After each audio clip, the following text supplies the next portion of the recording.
श्रीराम जय जय राम।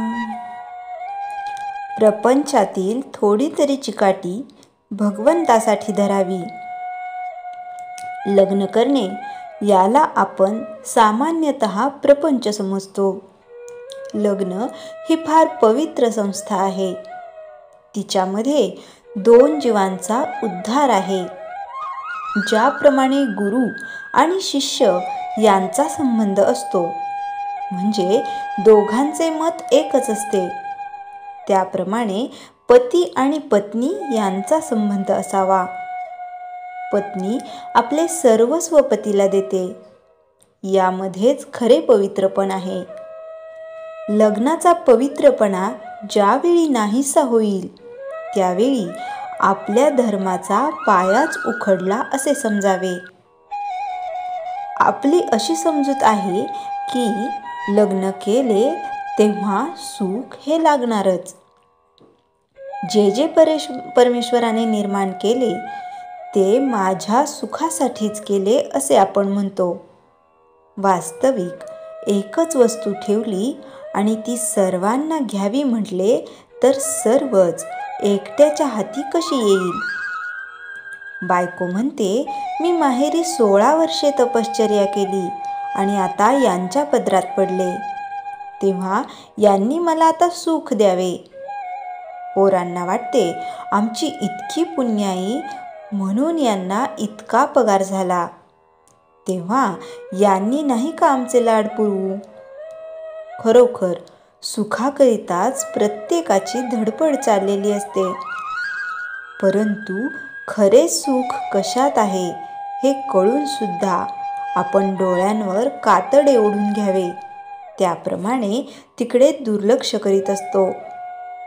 प्रपंचात सुख मिळावे म्हणून आपण जी चिकाटी धरतो, तिच्या 1/4 चिकाटी जरी भगवंतासाठी आपण धरली तरी आपले काम भागेल।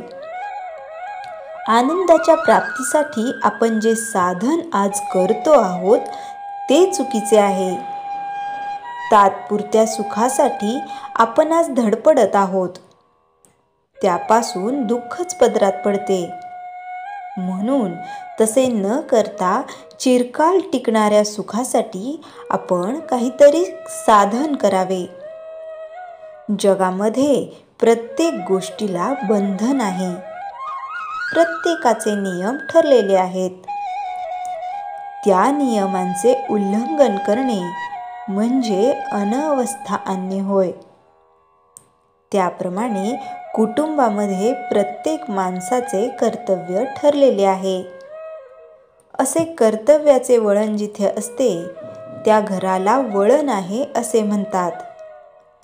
ज्या घरामध्ये वळण असते ते घर सुखी होईल।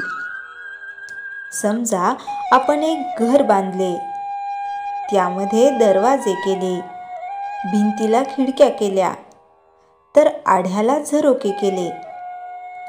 आता त्यापैकी झरोक्यांनी विचार केला की आम्ही का म्हणून लहान असावे, आम्ही दरवाजाइतकेच मोठे होणार, असे म्हणून ते दरवाजाइतकेच मोठे झाले।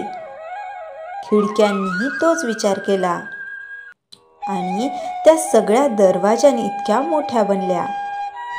असे झाल्यावर त्या घराचे काय होईल? हे जसे योग्य नव्हे, तसे ज्या घरामध्ये प्रत्येक जण आपलेच मत खरे म्हणतो आणि जेथे वडील माणसांविषयी आदर नसतो, त्या घराचा विचका व्हायला वेळ लागत नाही। श्रीराम जय जय राम। चैतन्यवाणी। आपल्या घरातील वातावरण शुद्ध, शांत आणि पवित्र असावे। श्रीराम जय जय राम। जयाच्या जनी जन्मनामार्थ झाला, जयाने सदा वासनामात केला, जयाच्या मुखी सर्वदा नाम कीर्ती, नमस्कार तया ब्रह्मचैतन्य मूर्ती। श्रीराम जय जय राम।